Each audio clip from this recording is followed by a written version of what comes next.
Hey everyone, coming back into Figure Up Unit 6, we're going to be talking about the older adult and our neurocognitive issues to include kind of dementia, delirium, Alzheimer's. So our older adult, things we need to think about, this is age 65 and above. Chronological age does not define function. There are individuals who are 100 and they're celebrating by jumping out of airplanes. We have to look at each patient individualized. However, things we do have to think about is we're more susceptible to disease and sickness as we get older. It takes our body longer to heal. There are a lot of changes. Retirement, family members, loved ones passing away. Our roles are changing.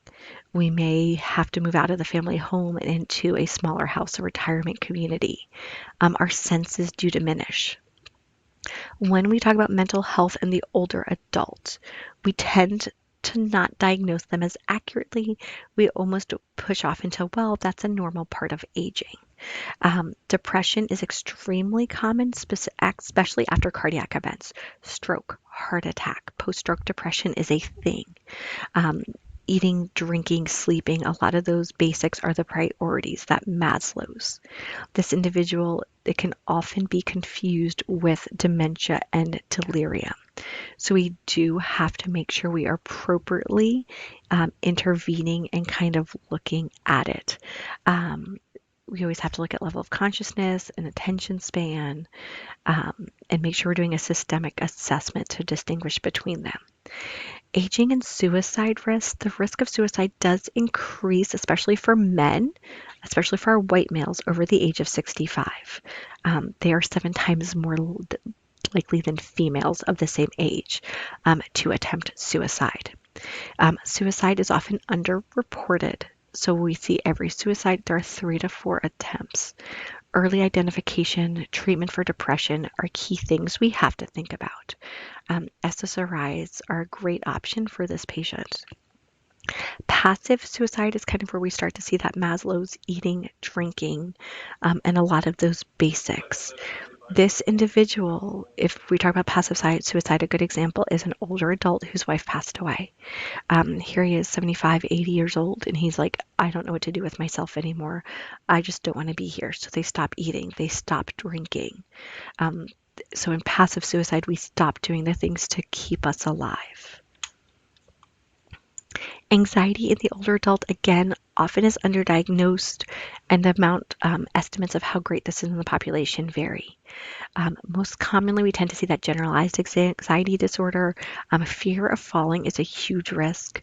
We talked in class how I had just learned that elderly women, if they fall and break their hip, it decreases their life expectancy by greatly. First line treatment is generally our SSRIs. We do want to do some cognitive behavioral therapy. Meds, again, with anxiety are just kind of like a Band-Aid. Benzodiazepines are just inappropriate, high risk of side effects in our elderly patients. Delirium, it is a very time-limited acute medical condition caused by physiological changes. There are fluctuations in consciousness that develop over a short period of time, right? Hours, days, versus if we're talking about dementia, it progresses over months to years. We have to look at the family to that baseline data, and we have to treat the underlying cause. I know this is under mental health. We do see hallucinations, delusions that could be present, but this is a medical emergency. We have to look at infection, electrolyte imbalances, thyroid, stroke, right? UTI is a common one. Pain management in the older adult, we can't fall into that trap. Pain should not be common. It does affect our sense of well-being. It does affect our quality of life. 85% of the older adult population is believed to have some type of condition that predisposes them to pain. The concern is when pain affects our function and our ability to perform activities. That can cause increased stress, delayed healing, decreased mobility, changes in sleep, decreased appetite, agitation, which creates kind of like a cycle that just kind of continues, because then if we're not sleeping, we're not healing as well, which is making our pain worse. We do have a few barriers to assessment, and that's just an inadequate assessment. We're just kind of like going through the motions. There are a lot of things going on sometimes in our older adult patient, so it's a complicated clinical picture to determine what is happening. And then also just that assumption pain is a part of aging. Well, you have, arthritis, you're supposed to be in pain.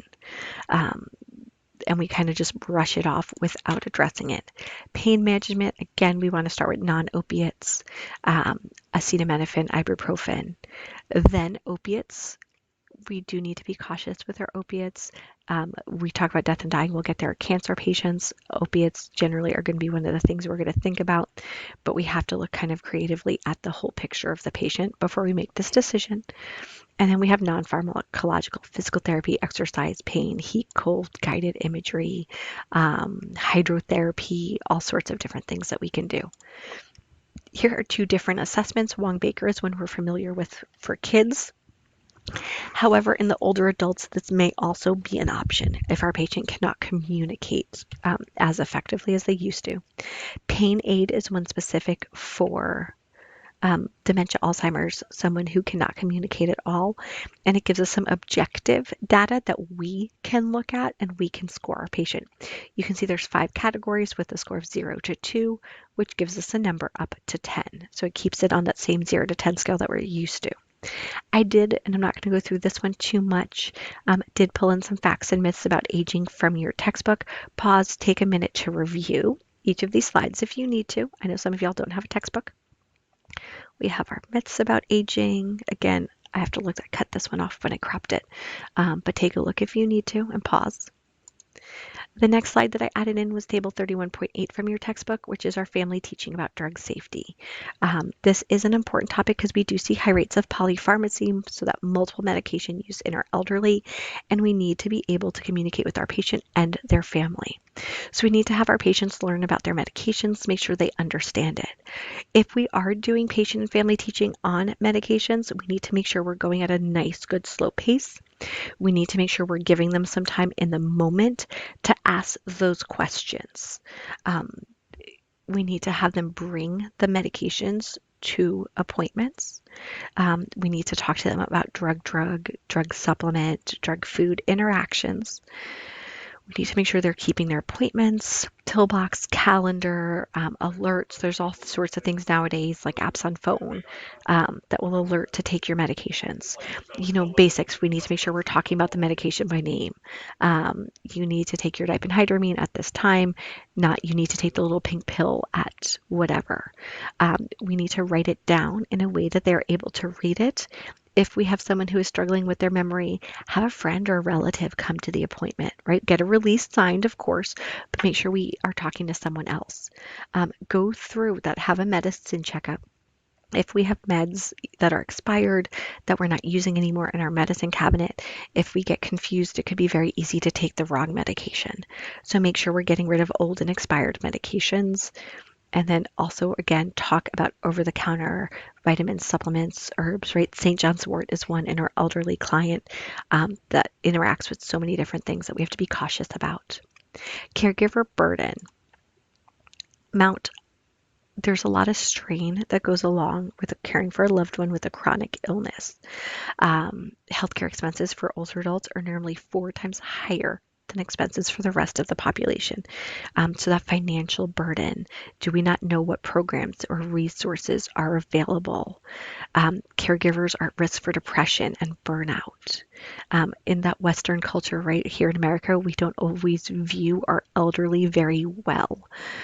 So we don't always treat them very well. And ageism is a thing. We tend to have bias against the older adult just because they're old. We've talked about that medication reconciliation, polypharmacy, bring medications to appointment, have a pill box, dispose of expired meds, ask a provider if you have any questions, or do we need to continue on medications? Do we have an elderly adult who's been on a medication for 20 years, but is it really doing any good at this point in time? Older adult abuse is a huge problem, specifically if we have someone who is still living at home with a single caregiver who also lives in the home. and if this individual has a history of like Alzheimer's, dementia. Depending on what is going on with that patient, respite care, daycare type programs, having someone come into the house, even if it's just to help for a little bit, so the caregiver can go to church or go to the grocery store and just kind of take a break. That can decrease the risk of abuse greatly. So when we talk about our neurocognitive disorders, delirium, it is sudden. It comes on over hours, days, not months. So it is a sudden change that we see common in hospitalized older adults.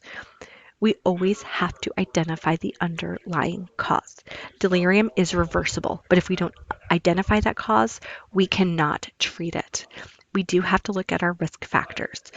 If the patient has cognitive impairments, infection, that UTI in an older adult is a classic, fracture, polypharmacy, and we have some classic symptoms, inability to focus, right? That sudden onset. The clinical is going to fluctuate. So sometimes they're more lucid and sometimes they are struggling more. Their thinking is all over the place, and their executive functioning, the ability to kind of plan and schedule and organize things. Again, this is a medical emergency, not a psychiatric emergency, medical. So if we have changes in someone, right, who's hospitalized post-op, we need to get vitals, we need to get labs, we need to do a lot of our medical to determine what is going on. So again, a lot of these are things we've already talked about. Consider delirium when it is a sudden change, when we can't focus, when we're disoriented. And we talked about illusions versus hallucinations. Hallucinations we saw when we did psychosis, and that is kind of, hey, there is nothing there, but I see a person. Illusions. There is something there, but my brain is misinterpreting the stimuli. So, my example, I have computer cords on the desk and I see snakes. There is actually something there. There are computer cords, but I am seeing something different in that stimuli. We do have physical needs that we do have to address, heart rate flushing, hypervigilance in the patient. Lighting, we want to keep it simple. And it kind of gets confusing because our next slide says we need a well-lit environment. And we need well lit because we don't want our patient to fall. But I don't want to leave bright lights on 24 hours a day because it makes the patient ICU delirium is a thing. And when we have bright lights on 24 hours a day, our patient no longer knows when it's daytime and when it is nighttime. So we want to kind of make sure it is lit enough that our patient is not falling, but that we are kind of turning those lights off at night, looking at those sounds. If our patient needs glassing, hearing aids, making sure they are there so they can understand everything. Again, we have to identify that underlying cause and we have to prioritize safety. It's a competing, we have to do both. Fluid, sleep, communication are very much things that we're going to think about when we look at our nursing diagnoses. Interventions, you can see the first one is to treat the cause of delirium. Delirium is reversible, but only if it is caught and treated. ADLs, getting up to go to the bathroom, eating, making sure we're drinking, very much things we're going to do with most of our confused patients. Dementia is a broad term. It is an umbrella term, and underneath it are a few different types of dementia. Generally, we tend to think of Alzheimer's because that is our most common. Lewy body, frontotemporal dementia all also exist. If we have someone and they are showing changes in their cognitive functioning, we have to look at depression, medical causes, right? Something as simple as B12 deficiency. We cannot assume that these changes are a normal part of aging. I have pulled out Table 23.2 from your textbook on normal aging versus dementia. It is important to be able to identify what is a normal change and what would be a sign of Alzheimer's. So we can kind of see vision changes related to cataracts, normal, right? As we get older, our eyes don't function as well. But trouble understanding visual imageries. Misplacing things. It is normal to lose your keys. It is not normal to not be able to replace your steps to try to find them. It is normal to sometimes have trouble finding the correct words or remembering the day of the week. So many of y'all, when we take exams, you're like, oh my gosh, what day it is? And we don't know. And eventually we figure it out. Those small things are normal. Memory loss that disrupts daily life, that first one, and then kind of as it carries down, those are going to be our big flags for signs of Alzheimer's. You can't complete familiar tasks. So every day you make yourself a can of soup for lunch, but now you forget how to use the microwave.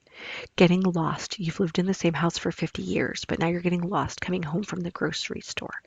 And not being able to retrace our steps. Withdrawing from friends and social. Those are our signs of Alzheimer's. So we kind of had this number one, forgetting names or appointments would be an age-related change. Sometimes, right, it all happens. Developing a specific way of doing something, you become irritable when routine is disrupted. That's an age-related change. Happens to most of us, right? I'm not yet an older adult, but still, I don't want you to change my routine. Trouble understanding visual images would be a sign of dementia, and decreased or poor judgment would be a sign of dementia. So when we look specifically at Alzheimer's, we have some risk factors, genetics being one, cardiovascular disease being another good one. High levels of like hyperlipidemia, all of those place our patients at risk for Alzheimer's. Unhealthy diet, right? Traumatic brain injuries, not being socially engaged are some others. It is generally thought of as a deficiency in acetylcholine, though there is so much more going on. We have some different stages. In the early stage of Alzheimer's, we tend to see difficulty with recent memory. We don't remember if we ate breakfast or what we ate for breakfast. In the moderate to severe, we have trouble understanding, right, those images. We can't read a clock anymore. We're having struggles with language that we used to know. We're getting confused. We're wandering. In the late stage, we may often become bedbound, disoriented, confused. We may not be able to remember what objects are that we should know. We tend to see incontinence and difficulty with speaking, swallowing, and walking. There are going to be different strategies for what we want to do as nurses in different stages. In those early stages, we really want to talk to the family about the prognosis, what is going to happen, what to expect, caregiver role strain, anticipatory grief. In the moderate stage, we are going to want to focus on safety, fires. Are they going in the kitchen and cooking, right? Driving, getting lost, putting locks on the door.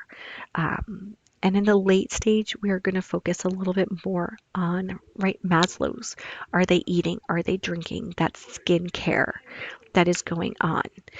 One important thing to recognize in every stage, we never really want to reorient the client. Reorientation can make the patient feel kind of down on themselves because we are pointing out the mistakes that they made. So we want to orient the client to what is going on, but we do not want to reorient. This, I'm not going to read through this whole slide. It is a lot, are just some different things that we can see. It is a bunch of different words. Confabulation is one I'm going to talk about. We create stories and answers to fill gaps in our memory. It is not lying. This person truly does think that this is what happened. It is a defense mechanism, kind of to preserve themselves. Sundowning, way towards the bottom, we can see sundowning. That is that change in mood, that increase in agitation and aggression that is seen in the later part of the day or the night. Diagnostic tests that can be done, CT PET scan. It can show atrophy, underlying causes. We're going to want to do our mental status, a mini mental status, to look for changes in the patient's mental status. So some of our interventions, we always want to use person-centered care. We have to tailor what is going on to each individual patient and to each individual caregiver. We have to talk about and involve the families in treatment because they will be taking care of this patient. Refer to community supports. If we have someone who is living at home, right, and they're struggling with eating or going to the grocery store, do we connect them with like a church group or Meals on Wheels who can bring food? Distraction, we can sometimes redirect if we do have someone who is doing something that they should not be doing. I talked, and again, it's not always that simple, but I had a patient who, when I was working med-surg long time ago with Alzheimer's, who wandered, and she would disappear. And one day we found her at the front door of the hospital, and I was able to be like, your husband is about to call soon, and they got your favorite dessert, and we were able to kind of like distract and convince her to walk back up with us. Sometimes that is, remember, NCLEX world, y'all, good possible answer. If we lose the ability to use silverware, we may have to present finger foods to the patient, things that are easier for them to eat. Nutrition, weight, that safety with food is extremely important, especially in those later stages. When we talk about the family and the environment, we want to minimize, what's on the ground. Because this patient, if they're not kind of with it, have that cognitive impairment, they're at high risk for falls. Same goes for driving and cooking. There may have to be a point in time where we talk to our loved one about the fact that it's not safe to drive anymore. And cooking, do they start cooking and forget about the food? And next thing you know, we have a kitchen fire. If there's a lot of stuff going on in the environment, it can cause them to be overwhelmed. It can cause confusion. So we have to minimize our sensory. If we have a patient who is at risk of wandering or a loved one, do we have a bracelet that has their contact information or our contact information on it?